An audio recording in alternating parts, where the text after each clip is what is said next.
Hello guys, welcome back to my YouTube channel. मी ज्योती तुमच्या सगळ्यांचं सहर्ष स्वागत करते. तर आज आहे वटपौर्णिमा, त्याचाच हा माझा ब्लॉग आहे. तर घरातली सगळी कामं उरकलेली आहेत आणि आता मी तयार व्हायला जाणार आहे. म्हटलं त्याच्या अगोदर मी तुम्हाला सांगावं की वटपौर्णिमेनिमित्तच मी ह्या बँगल्स भरल्या होत्या. हातावरती मेहंदी सुद्धा काढलेली आहे. आता मला काही जास्त जास्त मोठी मेहंदी काढता येत नाही, जशी येते तशीच मी काढलेली आहे. ती ही एका हातावरच काढलेली आहे, दुसऱ्या हातावरती काढलेली नाही, कारण की विचारत कशी काढणार ना, मी एकटीच काढणार आहे म्हटल्यानंतर. आणि आता मी मस्त तयार होणार आहे. घरातली सगळी कामं झालेली आहेत. नंतर तयार झाल्यानंतरच मी ताट वगैरे ज्या आहे पूजेचं ते करणार आहे तयार. चला तर बघूया मी आता कशी तयार होते. आणि आजच्या या ब्लॉग मध्ये ना वटपौर्णिमेचाच आहे, छोटा ब्लॉग आहे. नक्की तुम्ही सगळ्यांनी बघा, संपूर्ण बघा. आवडला तर लाईक, शेअर आणि कमेंट करायला विसरू नका आणि सबस्क्राईब करायला तर अजिबात विसरू नका. चला तर. आणि हा आहे माझा वटपौर्णिमा स्पेशल केलेला मी लुक, ज्यात मी पॅरेट ग्रीन कलरची साडी आणि त्याच्यावरती डार्क वेल्वेट पिंक कलरचा ब्लाऊज वेअर केला होता.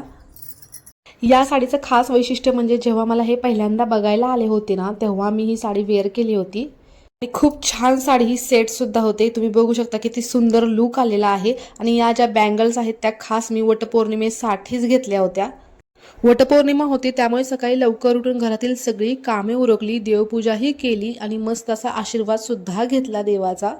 घरातील सगळी कामं उरकल्यानंतर मी रेडी झाली आणि नंतर मी हे ताट तयार करून घेतलं. आता या ताटामध्ये ना एक गोष्ट मिसिंग आहे, ती कोणती तुम्ही नक्की मला कमेंट करून सांगा.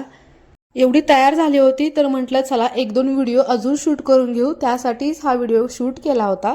फायनली मी यांच्यासोबत वटपौर्णिमेसाठी वड पूजण्यासाठी गेले आणि जिथे जावं तिथे इतकी गर्दी होती आणि शेवटी मला हा वड भेटला. तिथे थोडीशी नॉर्मल गर्दी मला बघायला भेटली, त्यामुळे मी तिथेच थांबले आणि वडाची छान अशी पूजा करून घेतली.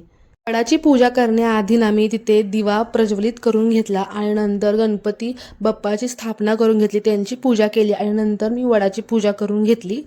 आता ना प्रत्येकाची वेगवेगळी पद्धत असते.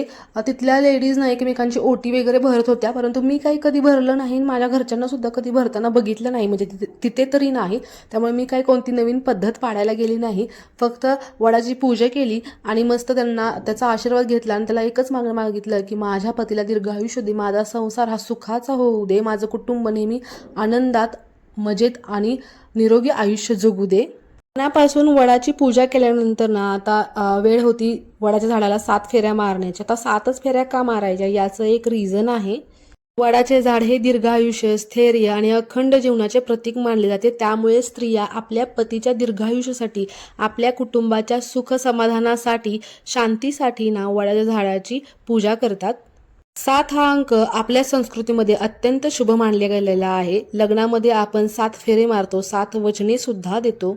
त्याचप्रमाणे 7 फेरे मारून वडाभोवती आपण आपल्या पतीच्या दीर्घायुष्यासाठी, आपल्या कुटुंबाच्या कल्याणासाठी वडासमोर प्रार्थना करतो.